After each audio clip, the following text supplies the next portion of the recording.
ప్రముఖ హాస్య నటులు అల్లు రామలింగయ్య సతీమణి, అలాగే మెగాస్టార్ చిరంజీవికి అత్తగారు, మరో ప్రముఖ నిర్మాత అల్లు అరవింద్ గారికి తల్లిగారైనటువంటి కనకరత్నం గారు స్వర్గస్థులయ్యారు.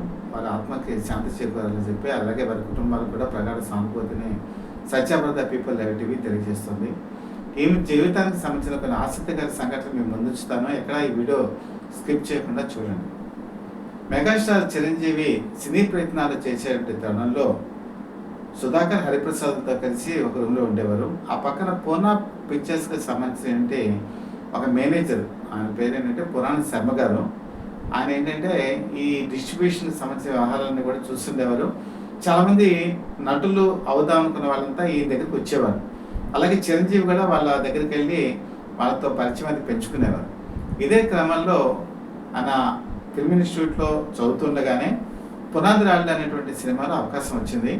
ఆ షూటింగ్లో ఉన్నప్పుడు ఏంటంటే అక్కడ ప్రొడక్షన్స్ వ్యవహారాలు చూసే సత్యనారాయణ అని ఒక ఆయన ఉన్నారు. ఈ సత్యనారాయణ అన్న ఎక్కడ ఉండేవారంటే అల్లు రామలింగ గారి ఉన్న ఇంట్లో అద్దుకుండేవారు. కాబట్టి ఈ పునాది రాళ్ళ తర్వాత ప్రాణం ఖరీదు స్టార్ట్ అయింది. ఈ టైంలో ఏం చేసేవారంటే చిరంజీవి వాళ్ళ ఇంటికి వెళ్తుండేవారు. వెళ్తున్నప్పుడు అక్కడ కనకరత్నం గారు ఫస్ట్ టైం చిరంజీవిని చూశారు. అప్పటికి ఇంకా మనగోలి పాండవుల సినిమా స్టార్ట్ అవ్వలేదు. ఎవరు ఈ కుర్రాడు అని చెప్పేసి వాడు ఎంక్వైరీ చేస్తే, అంటే అక్కడ ఉన్న సత్యనారాయణ అడిగారు, ఈయన చిరంజీవి అని చెప్పి కొత్తగా వస్తున్నారని అంటే అలా అని చెప్పి వివరాలన్నీ కూడా తెలుసుకున్నారు. అప్పుడే ఆవిడ మనసులో ఒక బీజం పడింది. ఎందుకంటే సురేఖకి అప్పుడు పెళ్లి సంబంధాలు చూస్తున్నారు కాబట్టి చిరంజీవి అయితే బాగుంటారని ఆవిడ మనసులో ఒక అభిప్రాయం వచ్చింది. అదే అభిప్రాయాన్ని అల్లు రామలింగయ్యతో కూడా షేర్ చేసుకున్నారు. అప్పటికి బీకాం చదువుకున్నారు ఆయన, మీకు అందరికీ తెలిసిన విషయమే.